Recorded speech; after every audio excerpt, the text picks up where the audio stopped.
Kroqera luksoze Seven Seas Splendor ka prekur për herë të parë portin e Durrësit. Anija turistike e cila është pjesë e kompanisë Regent Seven Seas Cruise ka mbërritur në portin më të madh në vend mëngjesin e kësaj të njëjteje, me rreth 650 pasagjerë në port. Kompania Regent Seven Seas e ka përfshirë prej vitesh Durrësin në itineraret e saj turistike, ndërsa këtë sezon risia lidhet me embarkimin nga porti të 80 pasagjerëve nga vende të ndryshme dhe njëkohësisht zbarkimin e 80 të tjerëve. Me rastin e vizitës së parë të anijes në Durrës, në bord u zhvillua ceremonia tradicionale Maiden Call, ku morën pjesë drejtori ekzekutiv i Autoritetit Portual Durrës, Libor Naliu, dhe kapiteni i portit Tauland Alka.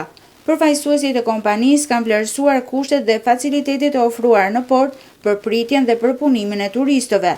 Burime portuale bëjnë të ditur se të gjithë pasagjerët që ndodheshin në bordin e kroqeres luksoze kanë vizituar Durrësin, duke u ndalur në disa nga pikat më atraktive të qytetit dhe zonën historike. Kroqera e cila mbërriti në Durrës nga porti italian i Mesinës do të udhtojë sot në darkë drejt portit të Zadarit në Kroaci.